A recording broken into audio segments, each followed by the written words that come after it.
ஊழலில் திளைத்திருக்கும் திமுக ஆட்சியை முடிவுக்கு கொண்டு வரும் மக்கள் விரும்பும் கூட்டணியாக பாஜக கூட்டணி திகழ்வதாக மத்திய தகவல் ஒலிபரப்பு மற்றும் நாடாளுமன்ற விவகாரங்கள் துறை இணையமைச்சர் எல் முருகன் கூறியிருக்கிறார்.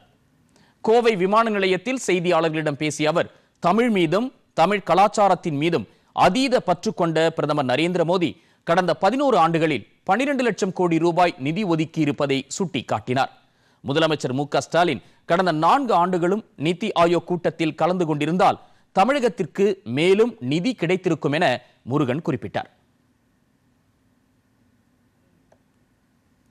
தேசிய ஜனநாயக கூட்டணி திமுகவை விரட்டியடிக்கின்ற கூட்டணி.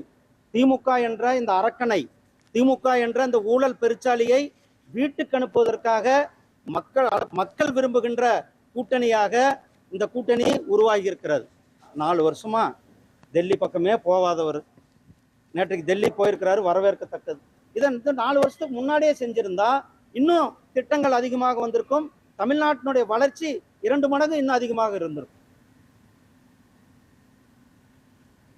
இதனிடையே மனதின் குரல் நிகழ்ச்சியில் பிரதமர் நரேந்திர மோடி எடுத்துரைத்த தேனீக்களின் முக்கியத்துவம், நாட்டின் தேன் உற்பத்தி அதிகரிப்பு, குஜராத்தின் கிர் காடுகளில் ஆசிய சிங்கங்களின் எண்ணிக்கை அதிகரிப்பு, பெண் வனத்துறை அதிகாரிகள் அதிக அளவில் இடம்பெற்றிருப்பது, ஆபரேஷன் சிந்தூர் நடவடிக்கை மூலம் தீவிரவாதத்திற்கு எதிரான இந்தியாவின் தீர்மானத்தை நிலைநிறுத்தியது உள்ளிட்ட கருத்துக்களை இணையமைச்சர் எல் முருகன் தனது வலைதள பக்கத்தில் சுட்டிக்காட்டியுள்ளார்.